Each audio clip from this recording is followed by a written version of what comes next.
What's going on, people? We are Tottenham TV, back here for another Good Morning Tottenham to preview the massive game at Old Trafford this weekend. Tomorrow night, 5:30 at the Tottenham Hotspur Stadium. The way we're going to structure this one, we're going to go through Antonio Conte's press conference first. Then we're going to go into a match preview, and then it is your chance to have your say on the game this weekend. But how important is this game this weekend, Sim? They're one of our main rivals to top four. I mean, I think This is our biggest game of the season. at the moment, yeah. Look, if we can get 3 points in this game, they'll be absolutely massive going forward. Not just for the position in the table and the opposition that we're taking points off, but also for momentum, for belief that we can really go on and grab that fourth position. And it'll really put pressure on Arsenal to go get a result on Sunday against Leicester. So even though technically if we do win, they'll still have level on points with 2 games in hand, but it still puts the pressure on. So 3 points is massive. If we lose, we give you, and we lose a lot more ground. So it's a massive, massive game. All right. Well, let's go and have a look at Antonio Conte's press conference. It was a surprise that he just turned up yesterday for a press conference as opposed to today. But let's go and hear every word that he did say in the build-up to the game this weekend.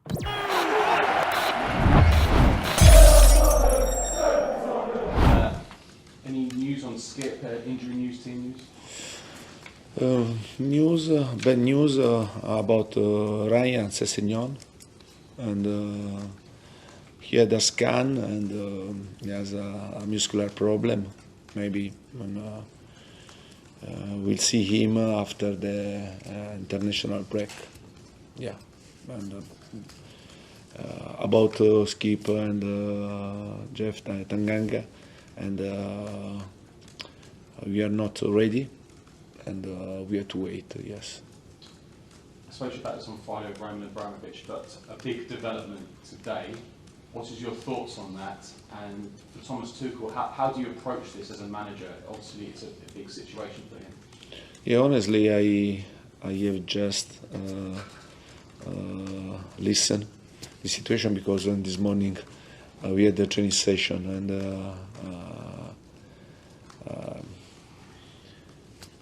Yeah, it's not easy. It's not easy, and honestly, and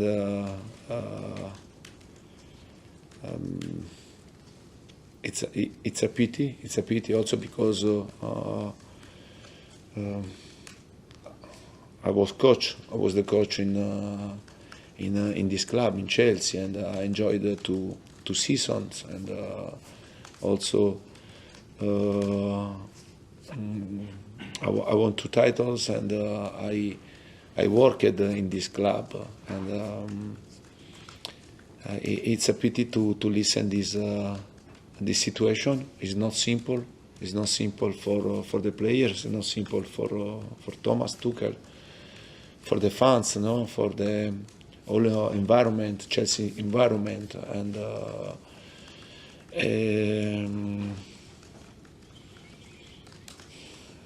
Honestly, I hope that in general that this situation between Russia and Ukraine is going to finish and to find a peace, because it's too much important. And then our situation that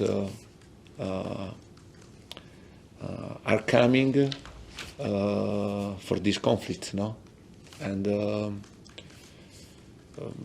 I think that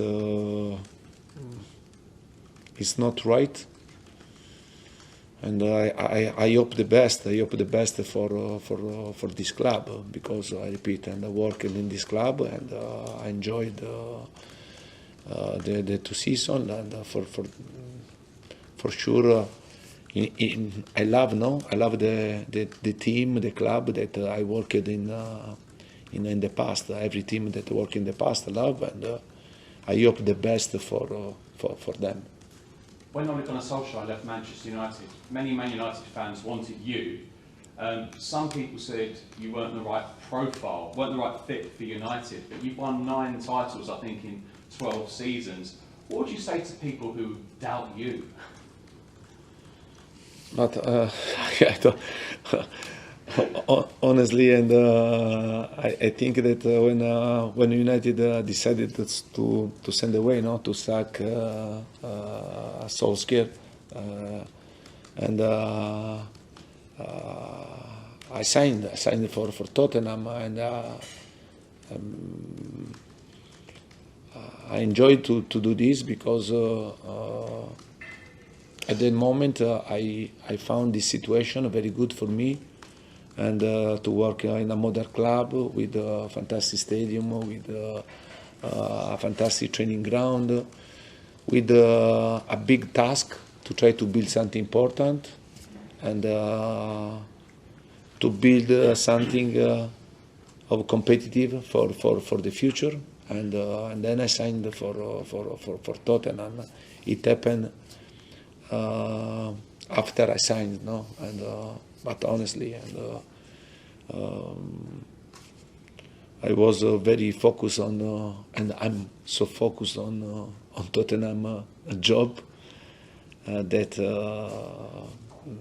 yeah, I didn't read this. And now the present is Tottenham for me, and I repeat, I'm enjoying a lot to work with this club, with these players, and we are trying to improve and to increase our level, and this is my target in this moment, and I repeat, I'm enjoying to do it. Thank you. Thanks, Michael. Alison Bender from PLP, please. On the screen. Thank you. Hi, Anthony. Hi. Hi. Harry Kane has been a very important player for you, and recently he said that you have added more strings to his bow. Can I ask you more specifically how you've done that? I don't know if you understand that expression, more strings to his bow. Yeah, I didn't know. You've improved Harry. That You improved Harry. Harry Kane? Yeah, improved him. How have you improved him? Yeah. But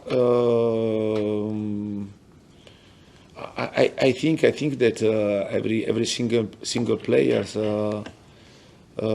when you start to play football, in the moment that you finish your career, and you have a space for improvement, and every single player is lucky, no? Is lucky to have this opportunity, because during your career, you can have many experience, a different experience, and to learn a lot, and to improve your baggage, and about Harry, we are talking about a world-class striker, and I'm very lucky to have a player like him, to work with him, because I always said that we are talking about a fantastic player, but at the same time a fantastic person. He's always available to work hard, to give the example the other players, and he showed me every day the will, the desire to improve himself, and to try to become stronger. And I think that he can become the best striker in the world. Yes. Can I also ask you about your opponents, Manchester United, particularly in the second half against Manchester City? What did you learn from that game that you can take into this game, or are you expecting a bit more of a response given how poor they were in that second half? First of all, to play against Manchester City is not easy for every team. To play against City, I consider Manchester City in this moment the best team in the world, because they have the best coach in the world, fantastic player. They are working for many years together, and to play against Manchester City and to get points against City is not simple. For United, for Tottenham, for Liverpool, for Chelsea, for every team. And I think I consider this game a game aside, apart. And in the first half, United played also a good game because they brought high intensity. They tried to put pressure to Manchester City, but it wasn't enough because Manchester City then in the second half they played very well. It was very difficult for Manchester United to continue to press high, to give pressure, to keep the same intensity of the first half. And then Manchester City exploit the characteristic of their players, and they got 3 points. But I listened what Pep said. No, it was maybe the best game that we played when he was in City, no, in Manchester City, and he said this, that he was the best level that City reached with him in this game. It means that City played an outstanding game, and the United tried to do their best, but City for sure, I repeat, is a team that to play is not simple. Ali, please. I just want to follow up a little bit on Oliver Skipp. I mean, is his problem something you're worried about? Are you confident you'll have him back before the end of the season? Yeah, well, for sure, I'm a bit worried. Because he started with a groin pain, and then now we are talking about 2 months, no? 2 months and a half that is out. And in the midfielder, we are not. I don't have so many midfielders, and no, there is Rodrigo Betancourt, there is Pierre Højbjerg, Skipp, and Betancourt, and Harry Winks. And to miss for a lot of time Skipp is not simple, and I have to hope also not have injury for our midfielders. It happened, no? When Rodrigo Betancourt had problems, and to have only 2 midfielders, you have to hope also to finish the game without injuries. And for sure this is a problem, and I'm a bit worried because in my mind, in the mind of the players, there was they decide, no, to come back very soon, and as soon as possible. But in this moment, if you ask me a forecast about his return with the team, and I don't have an answer. And for this reason, I'm really worried, because we are talking about a player that he was playing very well, and we need to have another midfielder with this type of characteristic. Slightly more positive news. Matt Doherty been playing very well recent games. I think you said he's one of the most improved players in your time since you've been at the club. Yeah. What exactly have you worked with him on to improve him? But for sure, Matt is a player that improved a lot from my arrival, and we work hard, and under tactical aspect, under physical aspect, with the video, with analysis video, and I think that during this process there are players that improve quickly than the other, no? And Matt, I think that he improved a lot in these 4 months and a half. Now he's showing also personality and to being confident. And for me, with this system, the wing backs are very, very important. Very important. And to have this improvement is good. But at the same time, also the other players and showed improvement. Sessegnon and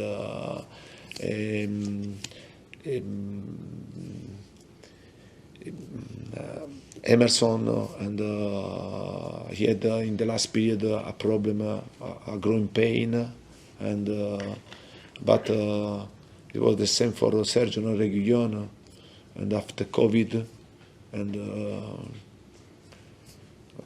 for sure my task is to improve every single player, and I'm happy when we finish the season and I see my players improved in their performance, in the football knowledges. Johnny? Hi, can I just ask about Ryan Sessegnon? Is it another hamstring injury for Ryan? Because seems to have had a lot of problems with those over the sort of last couple of seasons. Yeah, and we are talking about a problem, not a new problem. And we are talking about a situation that unfortunately is repeating, no? Is repeating not only in this season but also in the past. For sure, we have to try with the medical department to find a solution to help, no, this player. But sometimes also I think that there is a predisposition to have this type of problem, no? And I mean, especially a muscular problem, and is very strong physically, and sometimes maybe to be so strong physically, and instead to be good for your body, sometimes it can be a problem, no? If we are much stronger, then your body can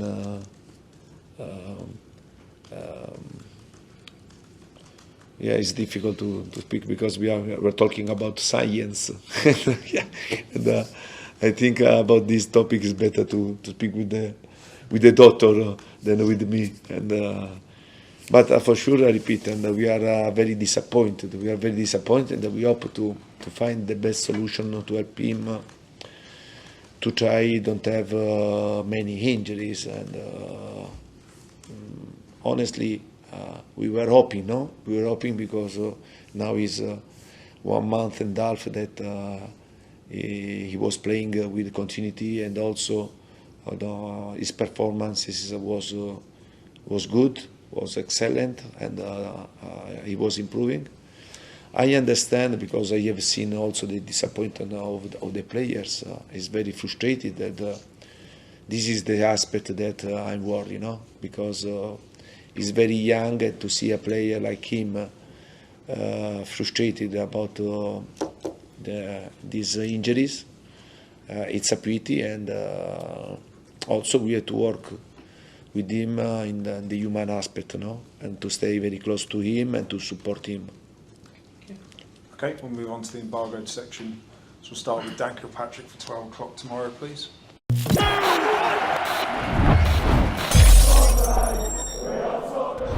All right, so that was every word Antonio Conte had to say on the game. What's really worrying is his words about Ollie Skip. I mean, Yeah. he seems worried about him.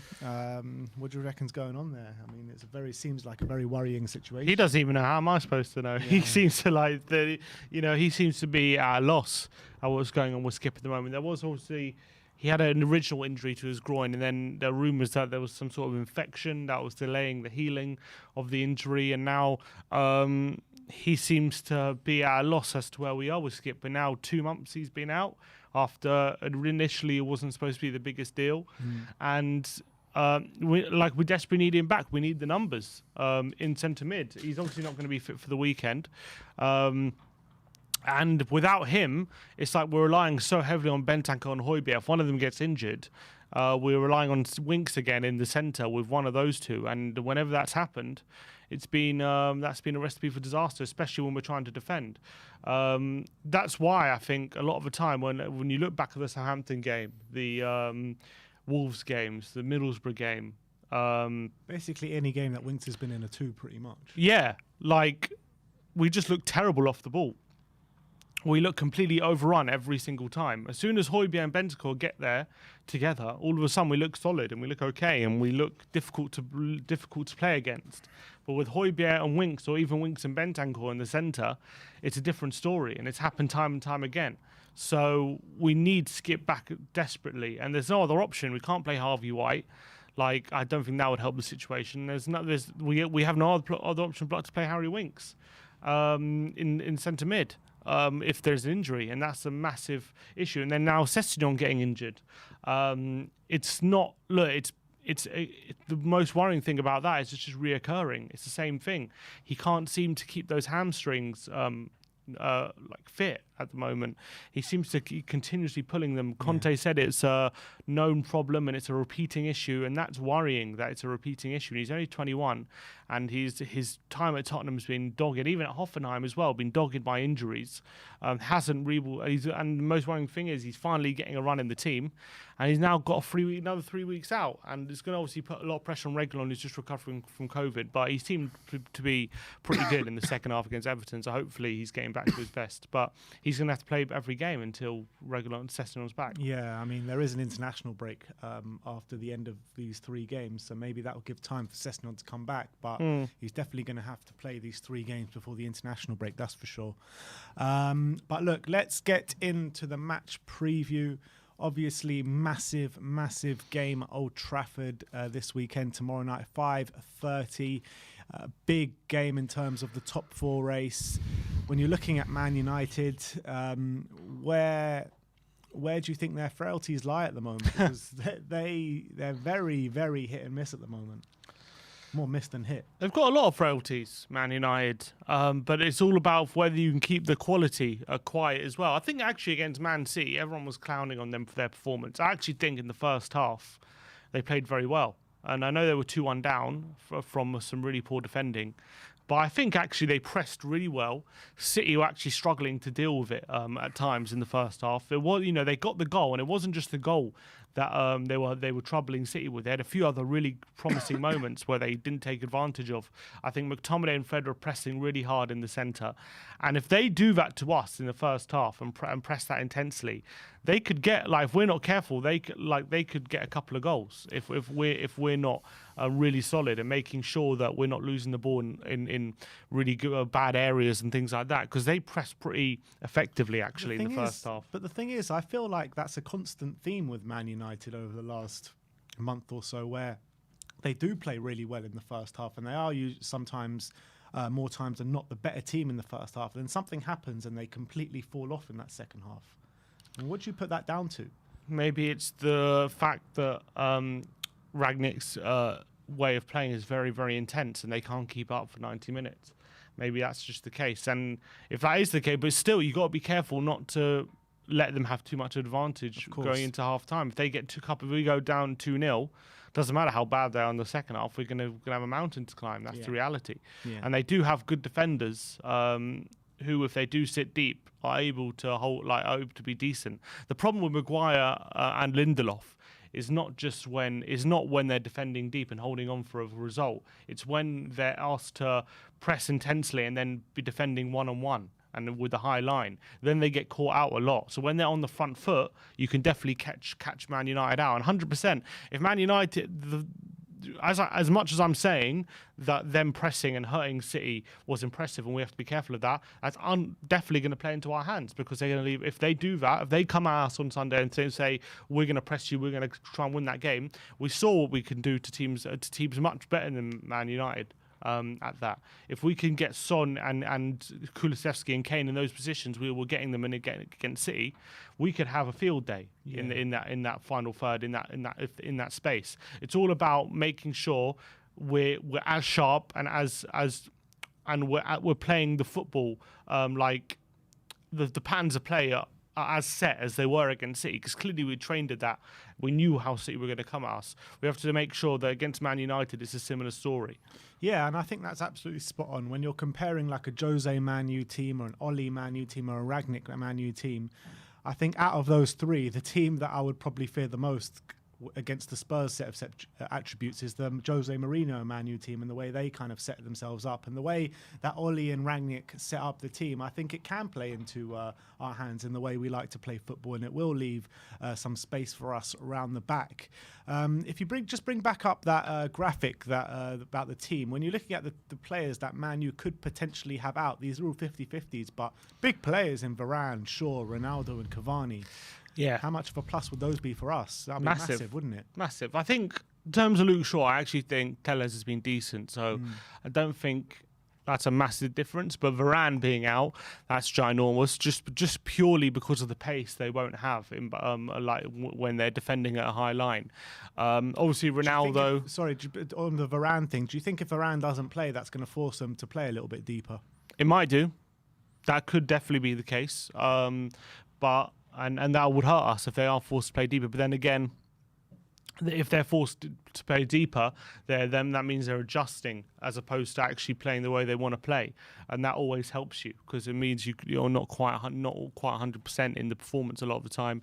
Obviously, Ronaldo being out for me, I think probably benefits us, even though they might. You could argue their pressing might be a bit more intense without him. I just think having Ronaldo, not having Ronaldo is always going to be a benefit. And I don't think they have. Moments of brilliance, isn't it? Yeah, and I don't think they have quite a replacement for him either. Like they played Bruno and up front against City, he was kind of anonymous throughout the whole game. He didn't quite get involved. And I'm sure if you're Dyer, Romero and Davis, you'd much rather face Bruno Fernandes than Ronaldo. You saw at the Tottenham Hotspur Stadium, one ball over the top for Ronaldo, and that's it. It's bang, it's a goal. I mean, that finish was just sublime, Dynamite. wasn't it? At the Tottenham, I know Spurs are in a. It was Kane-esque.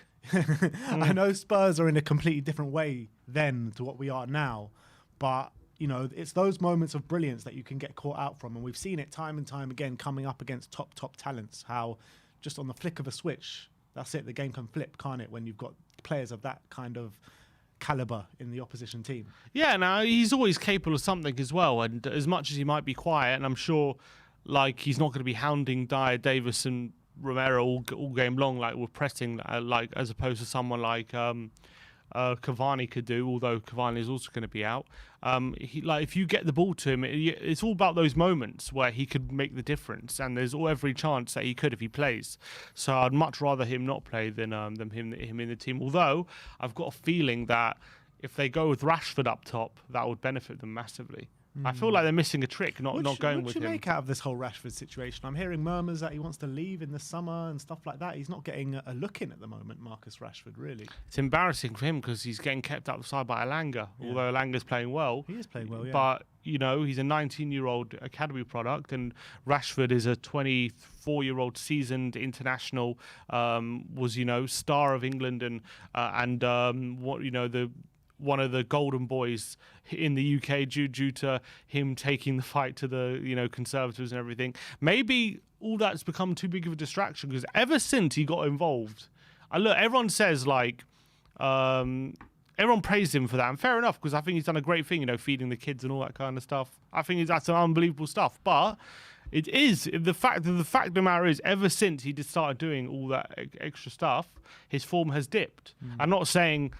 It's not worth doing the extra stuff if you keep up your form. But I'm just saying that's the fact. I haven't seen the same Marcus Rashford for the past 18 months. Agreed. I really haven't. He's been all over the place. He hasn't been. His finishing's been way off. He seems anonymous. He doesn't seem to get involved at all. He's going to do a change of career. He's going to become a politician now. Yeah, well, maybe he's on the course because at the moment.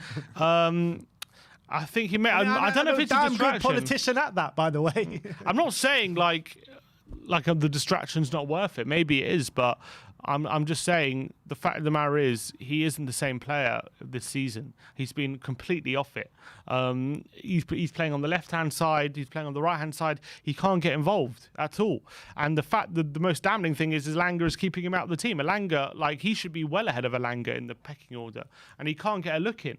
And that should be something that Rashford worries about and looks at himself at, not anything else. You know, the fact that he says, "Oh, you know, I'm looking to leave," I think he's got his priorities in the wrong place. It's a bit like when who was it?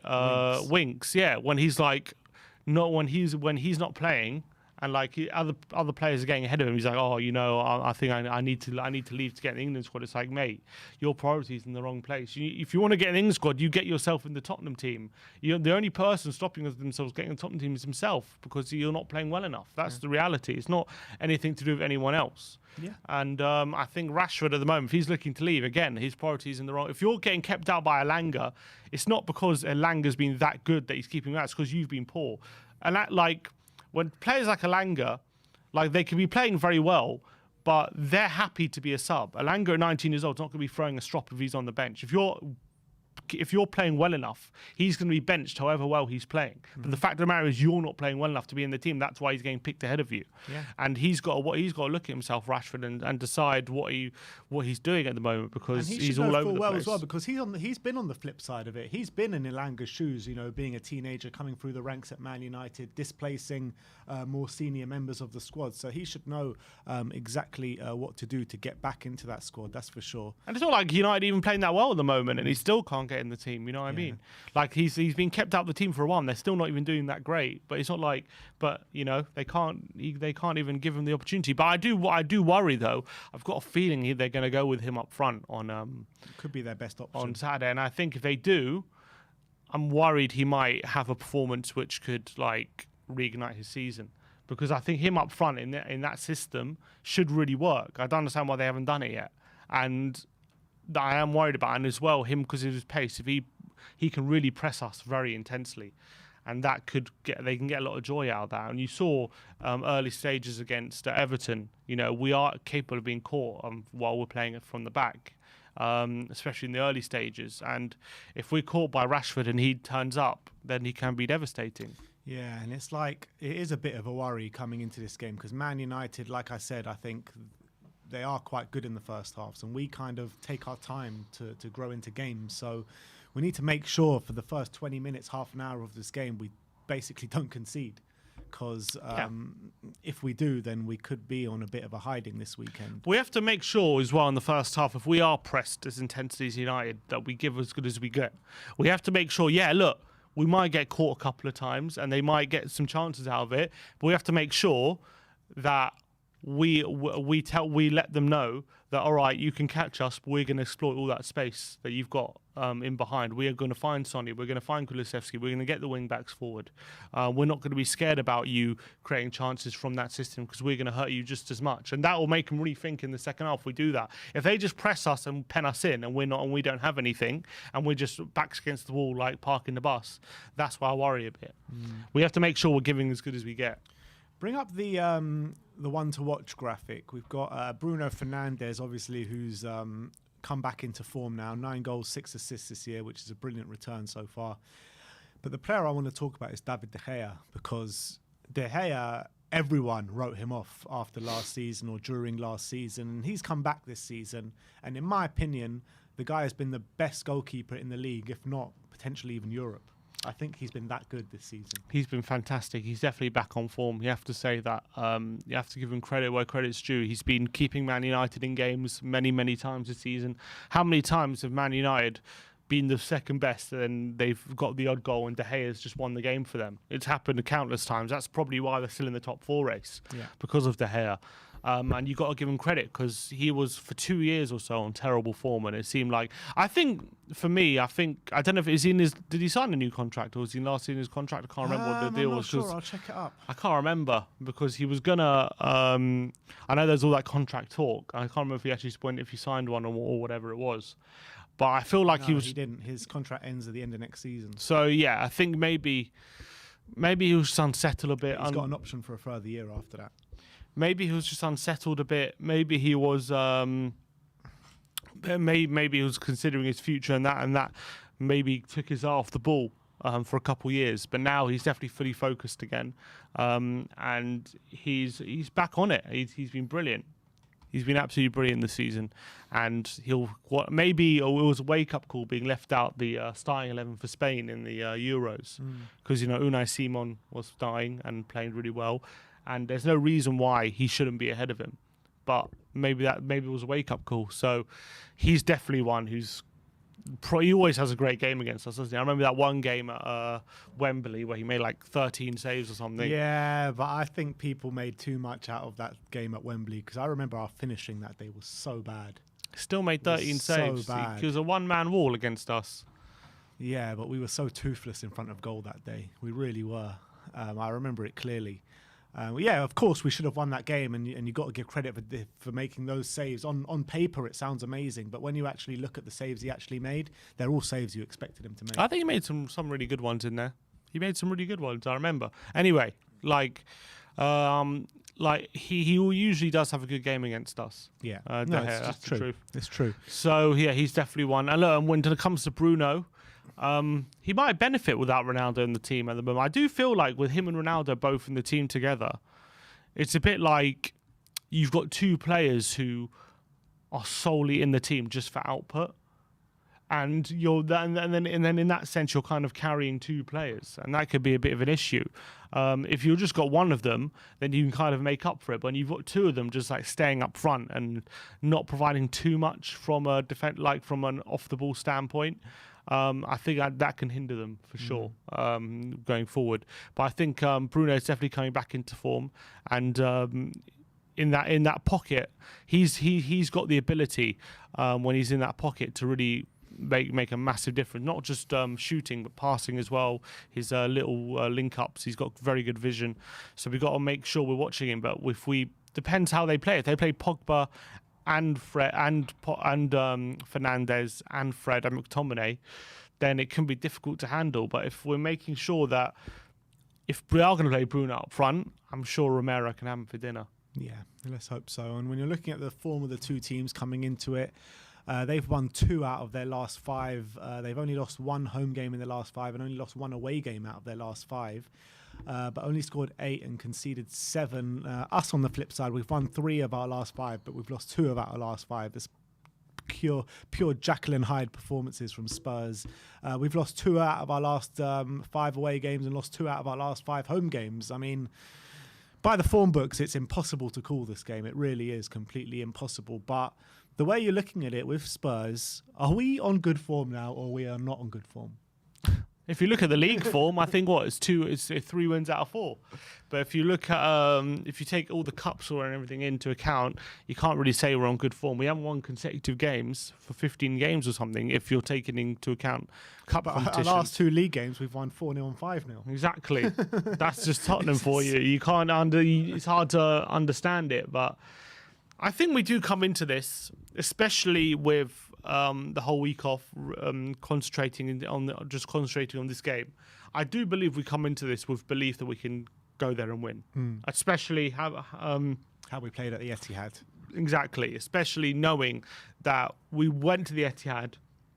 It wasn't. I know we scored in the last minute, but the performance-wise, it wasn't a lucky win. We went there and we did a job on them, and we tactically and we deserved to get something out of that game, and we'd probably deserve to win in the end, to be honest. And so we can take that into this game, and hopefully we can take that confidence that we know we can hurt Man United. We have the firepower. We look very creative when we're going forward at the moment. Obviously, Matt Doherty's coming into his own. The thing is with Matt Doherty in this game, I do worry about him a bit, because I think in the past 2 games he's been brilliant, but I don't think he's had the opposition on his wing that he will have in this kind of game with Sancho or Langa or Rashford. Emerson, yeah, exactly. And Emerson is a lot more of an athlete, and he's a lot more able. Like, for example, if you've got Sancho in a foot race or Rashford in a foot race, I'd much rather have Emerson there than Doherty, just purely because he'll be able to keep up, whereas Doherty might not be able to. However, Doherty is definitely showing his quality in the final third with Emerson, which Emerson has yet to show. And if he does get into good positions, Doherty, I'd much rather have him there than Emerson. I just worry whether he will be able to in this kind of game when he's going to have Telles on that side who likes to go forward and he's got a good cross on him. He's going to have Sancho or Elanga to deal with as well, very pacey, tricky customers. It's going to be a different challenge for him. But if Doherty turns up in this game and is creating the same amount of chances, or even a few chances that he has been in the past few games, I'll be amazed and I'll be very impressed. But I do think, I think, to be honest, I think Emerson's more suited to this game, but I don't think you can drop Doherty. He's just in too good form. I don't think you can. So I think you have to give him the opportunity to prove he can do it in this game. If you're asking me whether I think Doherty can do it in this kind of game when he's got that level of quality ahead of in front of him to deal with, can he deal with that quality and also get forward in the positions we want him to and provide that quality? Do I believe he can do that against a team like Man United? I'm going to say no. That's what I believe. I'm not sure he can. And that's why I'd rather have Emerson there, because at least, even though he might not get forward that well, I know he's probably less of a liability in a foot race against those two, and he might be able to be less of a liability when we're defending. But we have to give Doherty the opportunity to show he can do it in this kind of game, and that's why I'd start him. Yeah, I'd agree with that. When you're looking at the head-to-head between Spurs and Man United, I mean, this is just crazy when you're looking at it. 3 losses, 1 draw, and 1 win out of the last 5 games. And that 1 win did come at Old Trafford in a 6-1 win. I mean, how Spursy is that? Yeah, of course it is. And then we were all so happy after that. And it was a great performance. Then we never really replicated it. Obviously, Lamela was there back then when they got Martial sent off. A lot has changed since that game at Old Trafford with the 6-1. And a lot has changed since our last game against them this season, when we lost 3-0. Obviously, it was dubbed the El Sacico with Ole Gunnar Solskjaer and Nuno going head-to-head. They said the loser of that game will lose their job, and that did happen. And then eventually, Ole did lose his job in the end as well, a few weeks later. And now it's 2 new managers going head-to-head in Rangnick and and Conte. How do you see the game going? Yeah, it's funny. Some saying we're looking to do the double over Man United this season. We are. With a win. We are. Because we definitely won that game back in when was it? November, October. Yeah.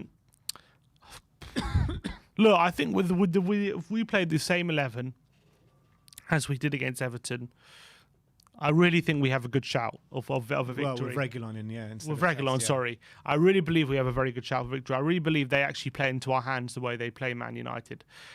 I am a bit worried about maybe we'll get caught out a bit too many times, and maybe they could get a goal or 2 in the first half. I am a bit worried about that. But if we don't do that, if we make sure that we're not giving them good quality chances and we're holding strong, I think there's chances for us. Definitely chances for us. Maguire and Lindelof playing a high line, there's chances all day long for Son to run in behind and for Kane to be spraying balls, and also for Kulusevski. I don't think Telles is the best defensive left back. I think he's very good going forward. I don't think defensively he's that strong. So I think Kulu can definitely do something on the right side. There's chances for us, but they have quality. And if they turn up, and if Pogba decides to run the game, if he turns up in this game, there's for example, Pogba is so inconsistent, but if he turns up, there's only so much we can do. He's that good. And we've been on the other end of the Pogba wrath as well before. In that FA Cup game, the semi-final, he comes on, doesn't he? Completely flips the game on a switch. I mean, it's happened so many times when Pogba's on terrible form and then he comes into the game and then literally just runs the game and scores a worldie or something else. And there's a mad assist or something. And there'll be a lot of question marks, obviously, after there's a lot of things said after the 4-1 defeat against City about their players' efforts and City having 92% possession and stuff like that. So because of all those questions, there's going to have to be a reaction response, and I expect them to come flying out the traps early doors. And it's about us riding at this, and there will be a storm that we're going to have to ride out, I think, early doors. And it's about riding that storm when we do. And it's a bit like against Everton. When we ride out the storm, they're going to be pressing high. They're going to be looking to exploit us. But if we stay calm, stay compact, stay strong, there's going to be moments where we're going to be able to play through them, and then with all that space left behind them, we have the players to exploit them. So I do think the tactics are there for us to win, but it's all about whether we can implement them. And it's all about also, I'm just a bit worried because I think Doherty's going to start. I'm a bit worried about that side of the pitch, about him being exploited because of his lack of pace. But if he doesn't and he's still able to get in those attacking positions, 100% we can hurt them. But part of me just thinks it's going to be a draw. In terms of the top four, right? If we lose this game, how detrimental is that in terms of the top four race? Extremely, because it depends. If Arsenal don't win, then we get away with it a bit. But if we lose and Arsenal win, then all of a sudden it's a mountain to climb, because then there'll be 6 points ahead and a game in hand. 3 points ahead and a game in hand, considering the game in hand is Liverpool, you can just about say that... We got to play them as well. And we got to play them. So you can say we're definitely still in it, for sure. But 6 points in a game in hand, that's like a mountain. That's all of a sudden a lot to climb. When you look at it, 6 points in a game in hand, that's the Liverpool game. And if we play them, then it goes back down to 3. Yeah. So I mean, there's definitely. So I think it's more chances. There is, but I think it's just more psychological how it looks, because if we're chasing them down if we're chasing them down with only 3 points behind, and I think even at that point when you're 3 points behind, you can even forget about the game in hand, because it doesn't really matter. That doesn't really matter. You're just 3 points. It's just one game. Or after one game, you could be ahead of them. But I think psychologically, I think it's very similar when we played like Leicester when we were going for the league. It was like when we were like really close to them, we could like. It gave us a lot more motivation to chase them down. Once they got like 9 points ahead, all of a sudden near the end of the season, we just lost our way. Yeah, but that was a bit later on in the season with less games to go. I'm just saying, I think psychologically we need that. We need to be within one game of them for me to keep up that motivation to fight for everything every game. I think I'm not saying we're going to give up. I'm just saying psychologically it's a big blow to be 6 points behind with a game in hand rather than 3. I think it's a big psychological difference. Interesting. I don't think it's as big as you're saying, but I do think there is definitely something in that. But if we do win this weekend, yeah, it's massive. It's massive, isn't it? Because if we win this weekend, do we become favourites for the top 4? No, I don't think we become favourites, because I think Arsenal are playing very well at the moment. So you need Arsenal to show signs of slowing down before you can say we become favourites. Because at the moment they're playing great. 4 wins on the trot. I think they're playing really good football. And I'm not saying that things can't fall apart, because I think a few injuries, a few bad results, and you might see a very young Arsenal team all of a sudden start feeling the pressure. Because at the moment they're playing with no pressure. Yeah. And once they start feeling the pressure, then we'll see the real Arsenal. So I would say at the moment, even if we win on the weekend, we're not favourites. But if Arsenal get 1 or 2 bad results, if they don't beat Leicester on Sunday and we win the weekend, then I think all of a sudden you're saying, okay, maybe we are favourites. Yeah, I mean, this Arsenal team do remind me of that kind of young Spurs team right at the beginning under Pochettino, which is worrying to me, to be honest, because they've got a lot of young, hungry players. But I do kind of feel like they will still go through a slump from now to the end of the season. They haven't been playing with any pressure. Yeah. 1 game a week, pretty much. Out of all the cups, they've pretty much given up all the cups. They weren't in Europe at all, so they haven't been playing with any pressure at the moment. So it's a bit like Tottenham. When we were playing with no pressure, we were great, and then all of a sudden when the pressure started to hit and we actually were challenging for serious things, then we started to falter a bit. And we'll see what Arsenal do once the pressure hits. Yeah. Who do you reckon are playing with the most pressure right now in the top 4 race? It's Man United, surely. Man United, yeah.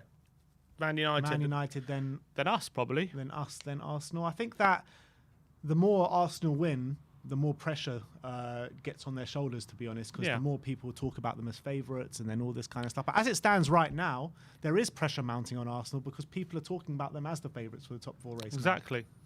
So the pressure mounting on them, but whether they deal with it. That could play into our hands. But look, all said and done, what's your score prediction for tomorrow? And you just got to remember, it's not just about Arsenal, though. We have to taking on Man United as well in the Yeah. top 4 race. So if we can beat them, we go above them with 2 games in hand, and Yeah. that's a big. That's psychologically quite big.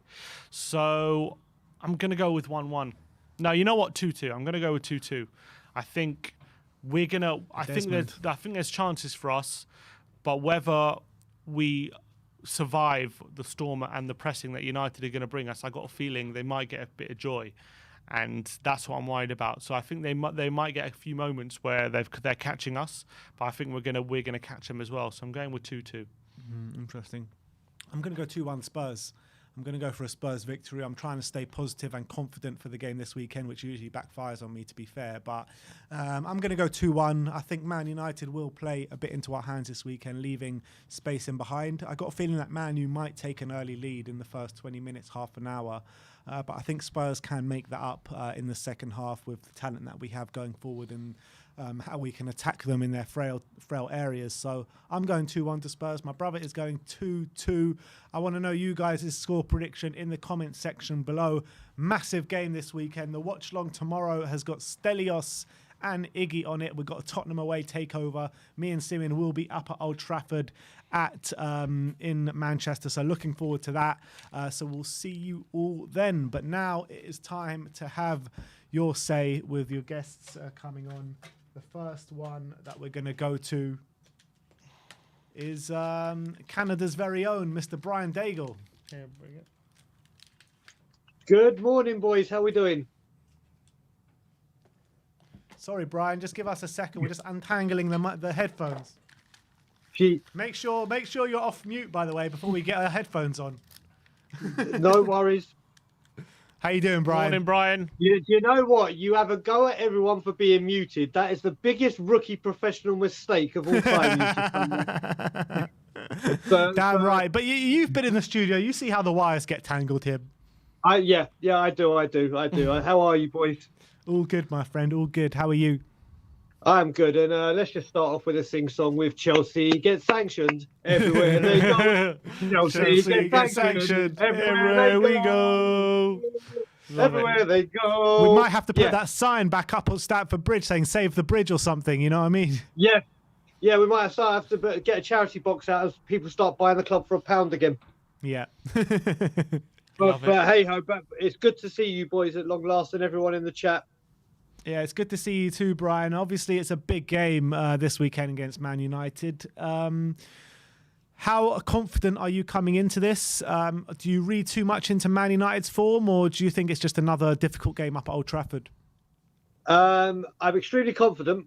That's got a bode. Does that bode well, or does that bode badly? I'm not too sure. Do you know what? I'm kind of like what you said, Ben, when you said I'm confident, but that really normally slaps me in the face. But yeah. But hey, let's be confident for a change, and let's see if I can get a slap in the face or not. Hopefully not.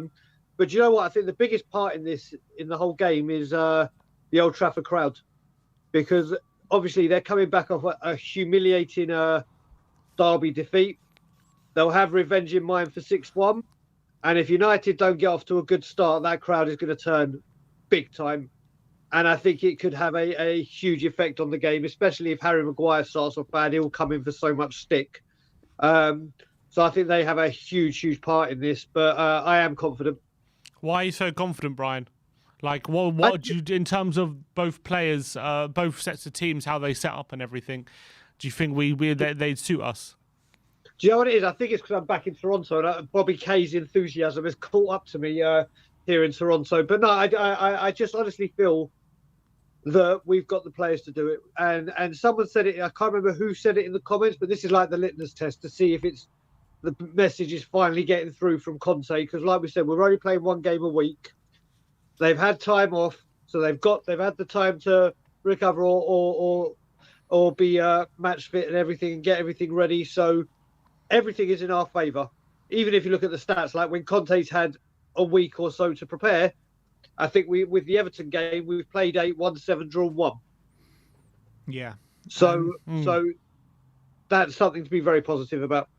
Definitely. Yeah, definitely. But, we were having a discussion before in terms of the right-back situation. Sim was saying that maybe Emerson is more suited this game, but he wants to see Doherty play just because of his form alone. Where's you stand on the Doherty-Emerson situation? Doherty.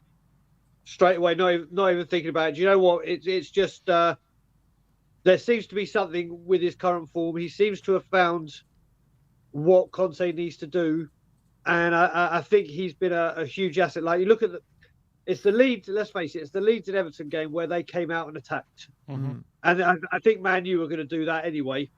So it's much more suited for Doherty. Much more suited. It might be more suited to him going forward, but he does have a lack of pace that hasn't gone away. And whether he wasn't exploited for it in the other games, will he be exploited for it in this game? I think you know what I think. Romero, excuse me, will be there to mop everything up. Like he when we were at City. Do you remember how well he was doing that for Emerson? I think he'll just have a little bit more extra responsibility. Romero to just to keep an eye out. If Doherty can't get back, just make sure you're there. I think at the moment you can't drop Doherty at the moment.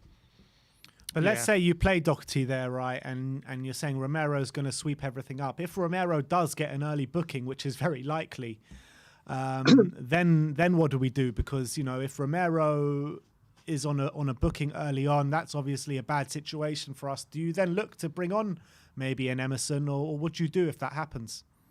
You're just getting me to try and say Emerson now, aren't you? Every question I say is just like Doherty. No, but it's a real situation that could happen. No, it is. I mean, obviously we know. I think I was talking to you both when before the Borough game when we were talking about silly bets, and we're like, if you want to make money, just put a tenner on Romero to get booked every game, and you'll make money.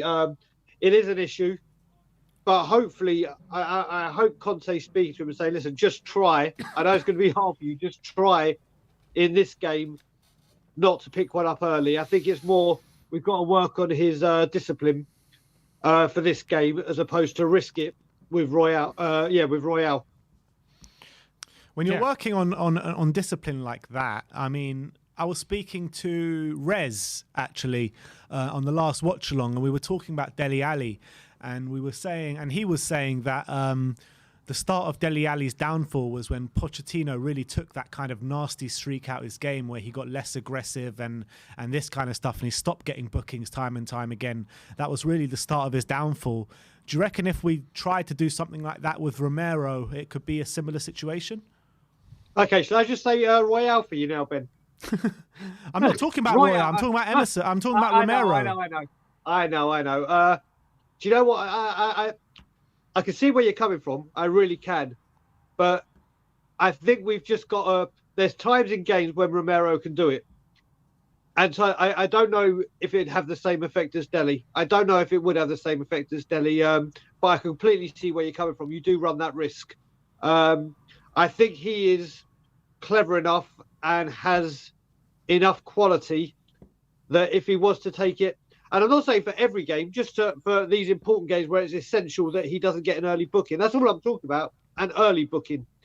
Go mad in the second half and pick up one if you want to or have to, but just try to stay disciplined like for the first 20, 25 minutes and then go from there. But I can see what you're saying with that, and that is a possibility. I don't see it with him. I think he can tone it down as opposed to really, really try and stamp it out of his game. Obviously, Ronaldo is a doubt for this game, Brian. Would you be happier him on the pitch or off the pitch? Do you know what? I was having this conversation, and I the only reason I say I'd want him out is because then there's a lot of pressure on Fernandes, and Fernandes recently has been absolutely woeful. And I do mean woeful. He seems to have lost that, but listen, he can turn it on at any time. He's a fantastic player. But I just think... I think he'll be out, and I think it can only help because Ronaldo, regardless whether he's on the pitch for on any kind of form, we saw what he did at White Hart Lane. He could just turn it on, and that's a risk I don't want to run. Fair enough. Yeah, and I agree with you. I think he's one of those players who can really make the difference in the final third if you give him the opportunity to. So looking at everything together, then what's your prediction for the game? How do you think it'll turn out?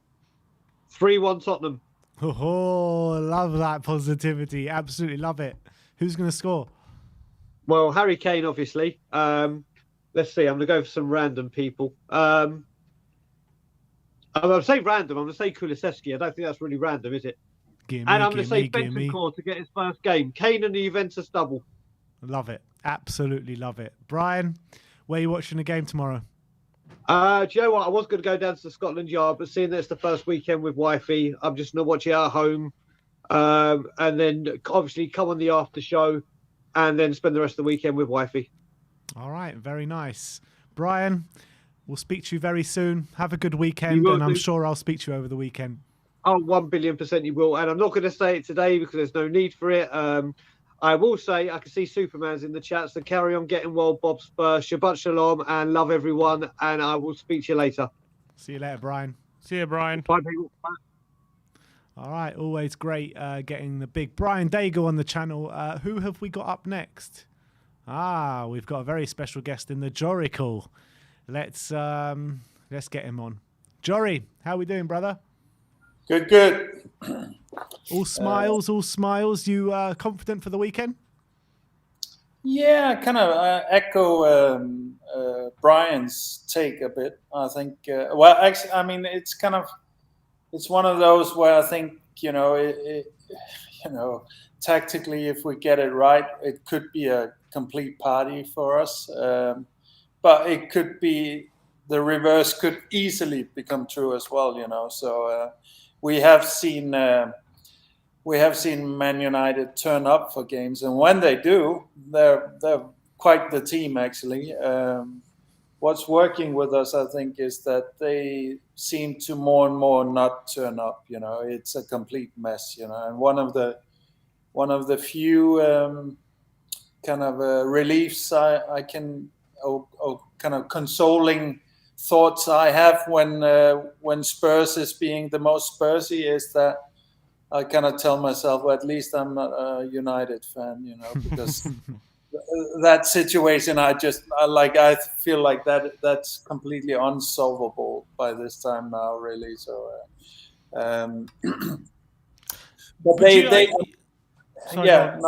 No, I was just gonna say on paper this squad is no joke for sure. So that's what I was gonna say. Are you worried about I think did you watch the Manchester derby last week? Did you get to see much of it? Yeah. I thought in the first half, despite going in at 2-1 down, they did hurt City quite effectively. And that's something we've got to watch out for. I think City changed the way they played in the second half and adjusted to it, and obviously ran out deserved winners. But in the first half, they did cause City a few problems, and I'm a bit worried because I do believe there'll be a reaction to that result, and they will come flying out the traps. And it's about riding out the storm and making sure that we stay solid, and then there will be chances for us. Or do you feel like it shouldn't be too difficult to deal with? No, I agree, and I'm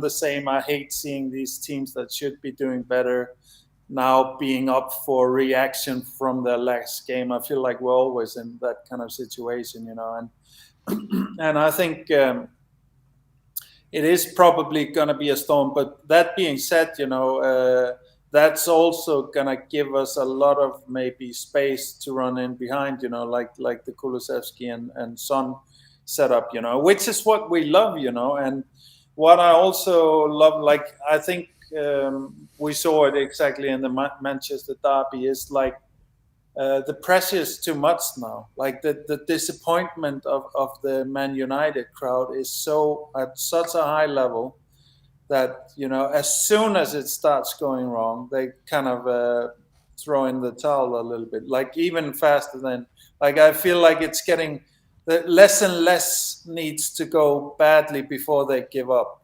so I'm hoping that dynamic continues, and the way I see I would be surprised if Conte is not gonna analyze this completely also as a team dynamic. I wouldn't be surprised if we're gonna run at Maguire, try and make him, feel under pressure. These kind of the internal problems that they are dealing with, I'm sure Conte will have those in his plans. My main worry is, you've already touched on it, Sim, you always spot everything ahead of time. So it's are they going to be running? Are they going to try and exploit our right side defensively a lot? And is it going to be Amazon? Is it going? I kind of I share your opinion there. Defensively, believe it or not, I feel a little bit better with Amazon because he has more running. He is a little bit faster. He has more running, and like I feel like Doherty needs quite the breather in between his runs. Maybe that's changing now. Like the last game, like he definitely looked a completely different player than we're used to seeing. So, but I think yeah, it's probably going to be one of those where if we can weather the storm, like you say, we could have both that we could have a lot of joy after the maybe first 20 minutes, but it could also be one of those where we could actually go ahead and score in the first 5 minutes because of how high pressing they're probably going to be, So, but like now, for example, which has been their main weakness, has been the midfield situation, And now I feel good about us. Like even if Pogba turns up, I feel like we can match the midfield. If we get their kind of average midfield, the median midfield that they usually turn out with, then we should definitely own the midfield, and yeah. So for you, Jory, Ronaldo's a doubt going into the game on the weekend. Yeah. Would you rather him off on the pitch or off the pitch for the game? I think on, to be honest, but it's twofold. I totally agree. Ronaldo is that player that just can turn it all around by himself in any crazy moment, So that's an uneasy feeling with him on the pitch, but the good feeling with him on the pitch is he's not going to contribute that much to the running. That's good. But also he is also going to be that pressure factor. He's also one of those elements that make the insecure players kind of fall apart quicker, And we've heard rumors that he's refusing to step on the field with Maguire there and stuff like that. So, really? Yeah, I thought that was going around. No, but I mean, the rumors we like whether they're true or not. It's really irrelevant.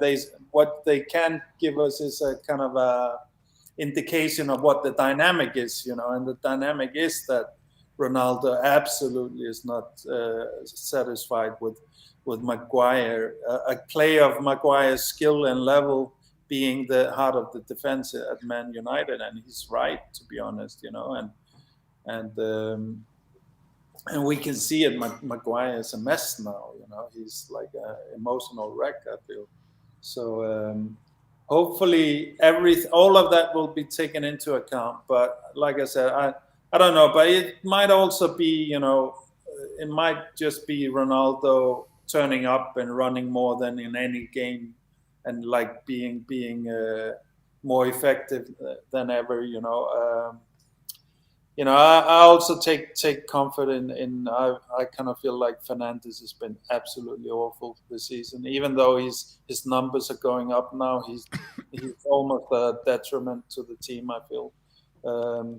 The way he both loses the ball and the way, like, it's the whole blame game is like at its peak right now, I feel, in that squad, and like these, like Ronaldo, Fernandes, they're only going to add to that, pass the monkey type feeling in the squad, So for me, the biggest thing is just let's freaking turn up.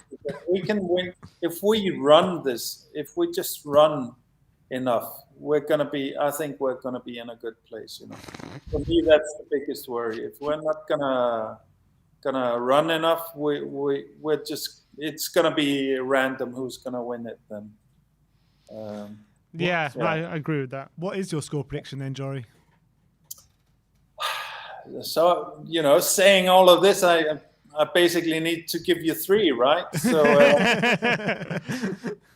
So one of them is none of the, like, we're not running enough, and and it's a stalemate situation. I actually think that's going to be a goalless thing.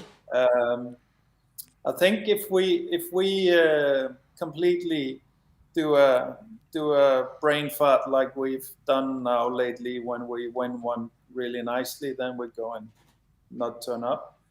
That's going to be still, I think that's still going to be just a 1-0, maybe at the most 2-0 for them. But to be honest, I feel and I hope and I if our guys do what Conte asked them to do, it's at least going to be 3 goals from us. So yeah.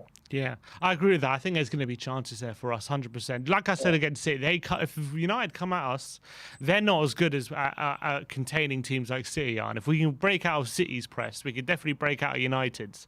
But it's all about if we can deal with their quality.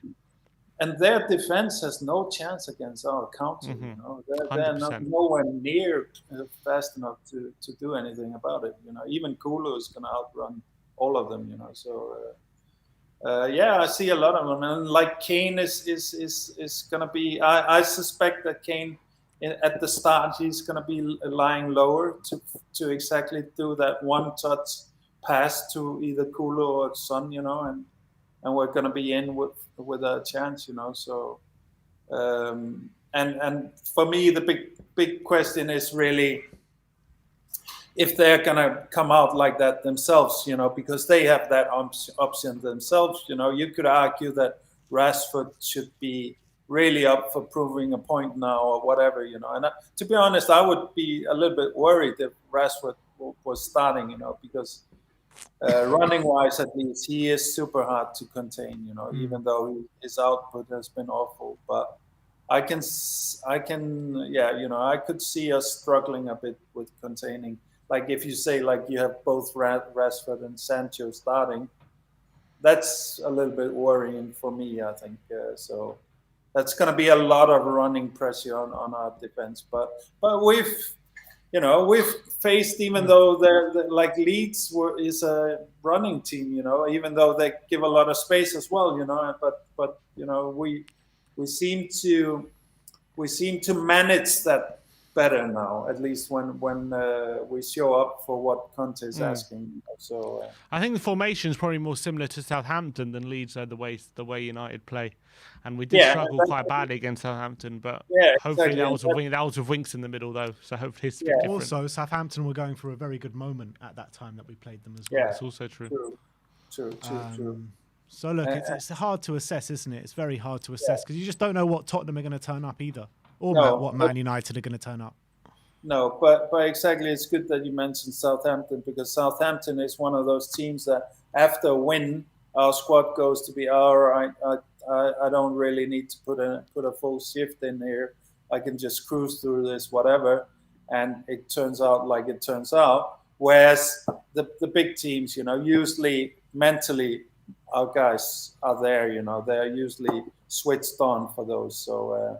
Hopefully it'll be one of those, and like the importance is beyond like this is, and I loved what Conte did actually. He said maybe this can be our Champions League, maybe this can be our title. I think that's exactly what he needs to drill into them and start them on that kind of mental road of winning mentality. You know, like getting that 4th spot now is a life and death battle. That's our trophy this season, you know, and we shouldn't poo-poo it. We shouldn't say, oh, look at how shitty we are. We look at a 4th spot as a trophy. That's not how winning. It's like we talked about when Mourinho was here and people were poo-pooing the League Cup and stuff like that. This is not, you know, people who look at it, players that approach the game in that way, they're not winning the League Cup. They're not winning the Champions League. They're not winning anything, you know. If you put conditions for winning, you're not going to win anything. You have to have unconditional thirst for winning, and that's what he's instilling into them. So completely agree, Jory. All right, thanks for coming on today, my friend, and we'll see you next time. See you, Jory. Good to see you, mate. All right. Take care. Bye. Up the Spurs. And next up we have Barry. Microphones at the ready. Microphones at the ready. Something inside Brothers and so sisters. strong. Oh no. When the incest It's Barry. Oh no, it's the wrong Barry. Who we got today? EastEnders' his very own. We have Barry. Oh, guys.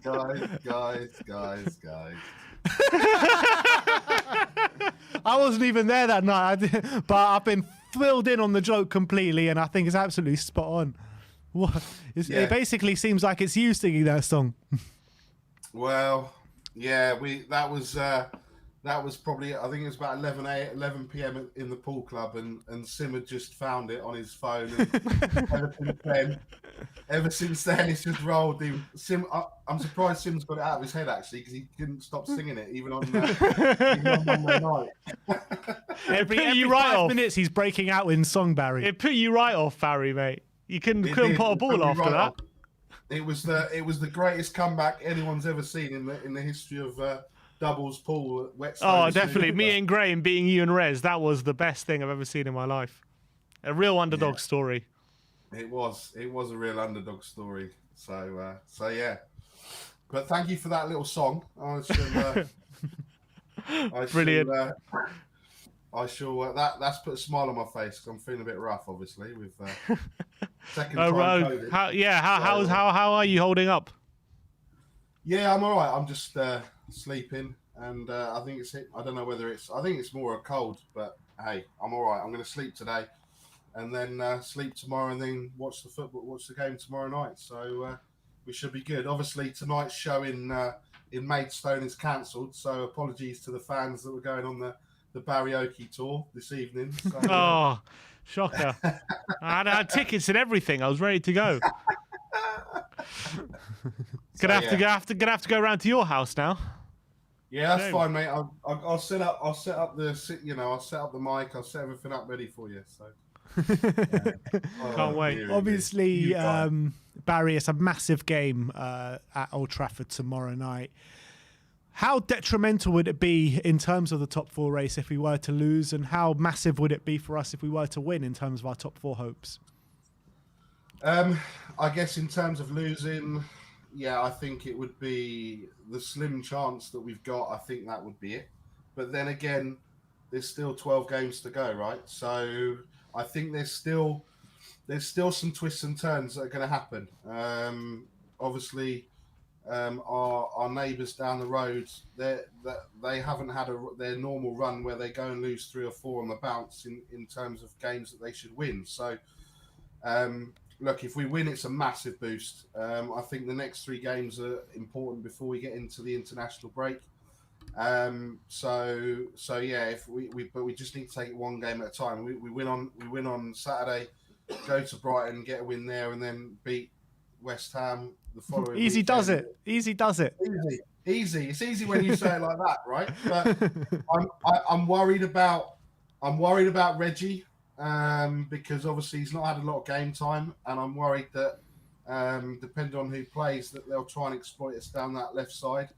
And it all depends on what happens in the right wing back position. I think Doherty will start, but I agree in terms of what you're saying about pace and that of Emerson to come in. So it's interesting to see, but we'll just have to wait and see what Conte's been planning. I think obviously you guys are both there. Stell's in the studio. It's either going to be a 0-0 or it's going to be like a 5-5 or something crazy. It's going to be a crazy result. Something's going to happen in the 90th minute, you know. So Do you think the way United play might play into our hands? You know, they like to press, they like to play a bit of an attacking formation, and if they play a high line, if they leave the space in behind, you know, we have the players to exploit, don't we? yeah, absolutely. And they've got to, you know, it's not like they can sit back. It's the games that we're playing and the teams that we're playing. They can't just sit back and low block us. They've got to come out and get a result as well, because you know they're fighting for it as well. That, you know, to see the way that they've performed the last few weeks has been, you know, it's been awful. And they need to, you know, they're at home. Like you said, it's the first time since the 6-1 that, you know, we've been there, and yeah, it's going to be interesting to see what happens. But we've got a massive opportunity if we can be as clinical as we were against, you know, City. Then I can't see for any reason why we can't come away with 3 points. You know, there's got to be some sort of a Man United reaction this weekend, and reactions do usually happen against Tottenham. You know, like you say, just lost a massive derby 4-1 on the back of a 6-1 defeat to us at the beginning of last season, first time since we've last been at Old Trafford. So surely you've got to be expecting a Man U reaction this weekend, right? You'd like to think so, but they seem to be. Or you don't like to think so. well, you'd like to think that, you don't like to think there'd be a reaction, but you'd like to think that they'd carry on what they've been in the last few weeks. So there's obviously a lot of turmoil there with what's going on with Rangnick and the new manager or no new manager, and obviously there's a lot of things going on outside with Chelsea and PSG result the other night, and you know, I think they're getting distracted a little bit by who's their new manager going to be, what's going to happen, and I think that I can't see how they're talking to Man U fans. They're not expecting anything, so I guess it's a worry if you're a Man U fan at the moment. But Barry, someone made a good point just now in the comments. Benjamin Lannon saying, surely United are going to have one eye on the Champions League midweek. I mean, that's a good point, isn't it? Because Wednesday night or Tuesday night, I don't know which one it is, but they play, who is it, Atletico Madrid? Do they play? Yeah. In the Champions League? 1-1 in the first leg. And it's 1-1 in the first leg. So, I mean, surely they might even have one eye on that. Do you reckon they might even save some players for that game? Yeah, 100%. They've got, I think, if you're being honest, in terms of their form, the best chance, I guess, of getting back into the Champions League is probably winning it, because it's, one-off games. I can't see, Man U going on a run where they win 10 out of the next 12 games or what have you, or however many games they've got left, So, they're not the type of team like City or Liverpool that will go and do that. So their focus probably will be like, it'll probably be the age-old saying, oh, don't worry, boys, it's Tottenham. And then they'll think, that could play into our hands as well. And, absolutely. Their best chance, I think, of getting into the Champions League next year is probably by winning it. So, it's probably between us and them for the fourth place. So, yeah, let's hope that they're Rashford's worried about his next, MBE.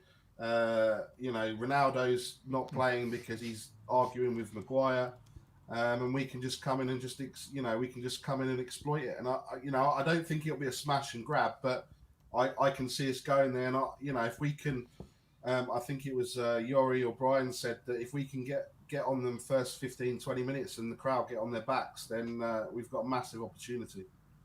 100%. So what is your score prediction going into it? Well, if we look at the last few games, we scored 3 at City, 4 against Leeds, 5 against Everton. So are we going to score 6 again against Man U? Repeat of the 6-1 from last year.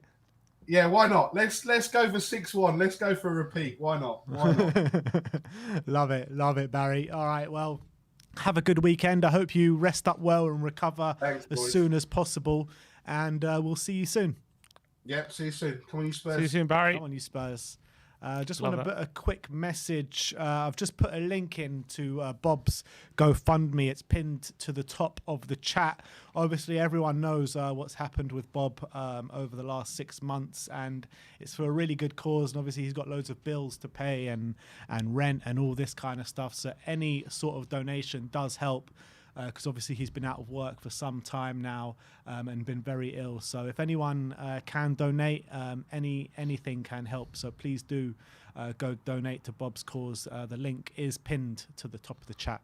And that's right. And Cody Max says, good morning. Bob Spur has asked for any financial help people can offer. His GoFundMe link is at the top of Twitter. There's also a link to the top of his chat. So great message there from Cody. And everyone, just click on the top of the chat if you want to go donate to Bob Spur. He's going to come on. He's not coming on? He was. No, apparently he's not there. He's not here, is he, Bob? No. Okay, shame. We've got another super chat here from COYS 2000 saying Cavani and Varane are likely to be back. And I think Varane is probably the key one there for me. Varane would be a very big one. Actually, Cavani as well. I think he really helps them with their pressing game. He's quite a hard worker, but I think Varane defensively they won't be caught out as much in behind as if he's not there. Lindelof and Maguire just aren't the same quality in terms of just pace and recovery pace and stuff like that.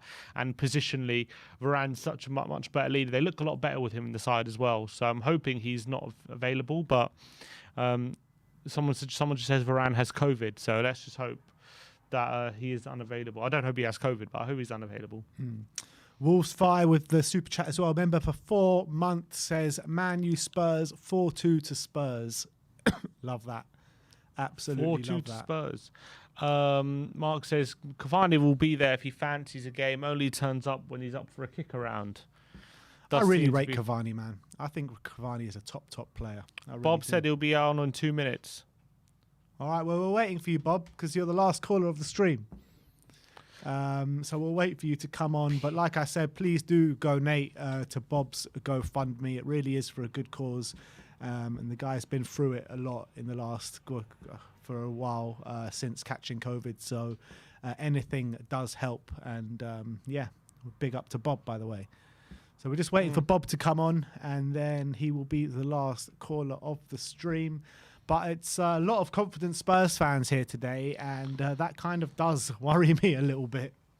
Yeah, and it was funny because, we were quite confident before the Everton game, but a lot of people were like, oh, Everton are going to, they played well against City, they're going to turn up, and we battered them. So I do think logically, looking at how both teams play and looking how we set up, we actually should be okay. I really believe that. Even with Varane, I think we showed against City how devastated we can be if we play to how Conte wants us to play. And I think on the counter-attack, it's going to be very difficult for them to handle us if we can break their press, especially if Bentancur can be as assertive as he has been. But if they can smother us and we struggle to get out, I think there are going to be chances for them as well. That's what I'm worried about, because I think their Doherty might struggle to keep pace with a few of their attackers and stuff. Yeah, that's so a fair point. I don't know. It's gonna be difficult to call because Man United could turn up.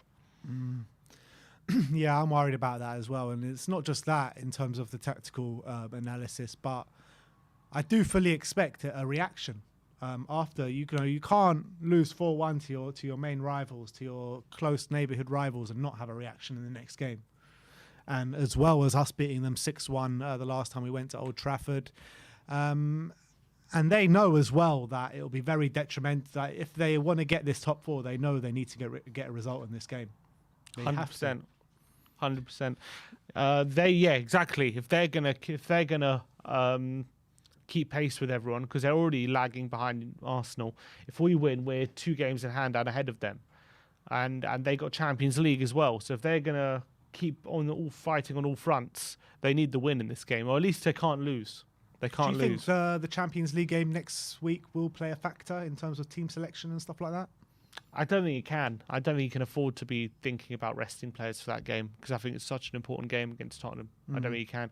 But it might, in terms of players maybe shirking a challenge or two. Those things can make a difference, and maybe they'll have one eye on it. The players might, who he puts out. With the whole Cristiano Ronaldo thing, maybe they do leave out Ronaldo this game for the Champions League, because his record in the Champions League. Yeah, it's devastating, isn't it? So that could be a situation, but with any other player, I don't think it will be a case. I think maybe just Ronaldo, because he is coming back from his injury as well. But I think Bob Spurt is here with us now, so let's bring him on. Bob, how's it going, brother? Big up, guys. Thank you for that plug for the GoFundMe. Much appreciated. No problem, no problem at all, Bob. No problem at all. You confident for the game this weekend? Oh, 100%. 100%, mate. We've not lost in Manchester this season, have we? So, no. Good point. Good point. Yeah, so no. Always confident with Spurs, and with United in disarray. It's probably the right time to play him. Oh, by the way, big up to George as well yesterday with you, Sim, answering all the Chelsea questions and bringing a bit of a joy to the heart. Couldn't happen to a nicer club, Bob, right? Yeah. I mean, we have to look at the bigger picture. Don't want to put a downer on it all, but it's unfortunate that the people who are really the real victims are obviously people out in Ukraine. But you'd be lying if you didn't take a bit of joy out of what Chelsea are going through. Two totally different issues, subjects. But no, really confident about tomorrow. I don't know, that's probably to the detriment of me, but I was confident against Man City, and I'm just as confident. Yeah, we were all kind of confident. I don't know about. I think you were, Ben, going into the City game. I wasn't really confident, but the day of the game, I predicted the Spurs win, but I don't know if that was because I had a few beers down me, or I don't know. It was probably that, to be honest, because I can't. I know think of Iggy any was. other reason. Iggy was very confident. He's always confident on a match day. Yeah. And I'm probably just as confident. Hey, listen, if we can go away to Man City and beat them 3-2 and give them a good game, the only big team we haven't really turned up against is Chelsea, and that was pretty early in Conte said. Unfortunately, I was in a coma, so I missed all them games. But no, absolutely confident. It's a good point about the Champions League. It's on Tuesday, so on Tuesday, So they've only got like a couple of days before the Champions League game, and like Jory said, are they going to put all their eggs in the Champions League basket? Maybe a bit too much. I don't think they've got the quality to actually challenge. But they've only got 10 games left in the league, haven't they? Yeah, just 10 games. Yeah, so they're outsiders in both.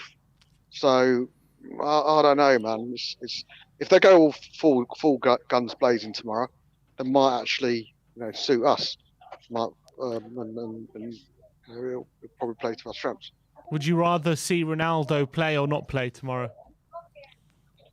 He's one of the best players in the world. You rather him not play, but then you lose. Then if you play Rashford, he's likely to press than what Ronaldo is, and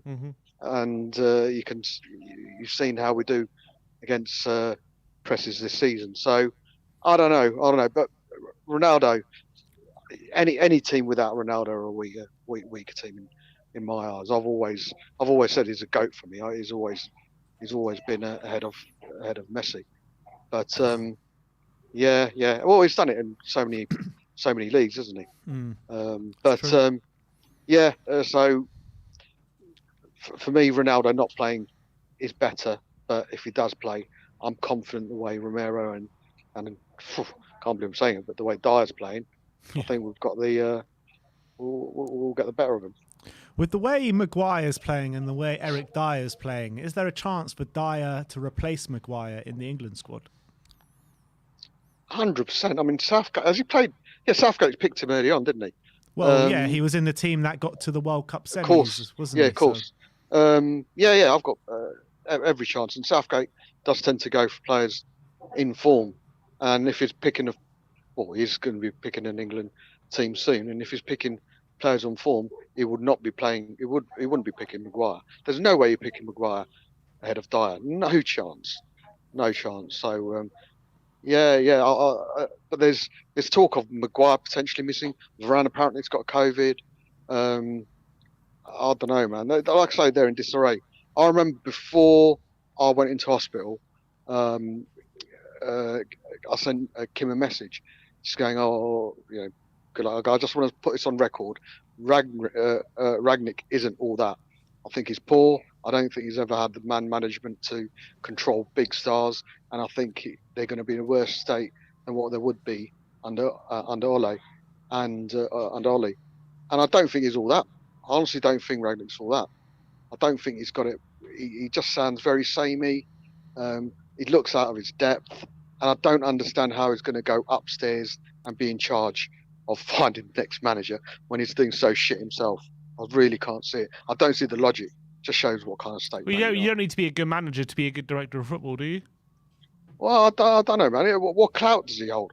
I mean, if the season peters out the way it does, are the Ronaldos, the Rashfords, the Maguires going to be looking at this manager and with full confidence, thinking, right, this is the man who's going to choose our next manager? There's talk that they all want Pochettino. there's every chance that might happen. But no, he loses all credibility in my eyes, respect. I just don't see the logic, man. I don't see the logic. If they're going to bring him in as a director of football, they should have brought him in as director of football, and I know put Carrick in charge to the end of the season. I just don't see the logic where they risked his reputation, the respect, and like I say, I don't see the logic.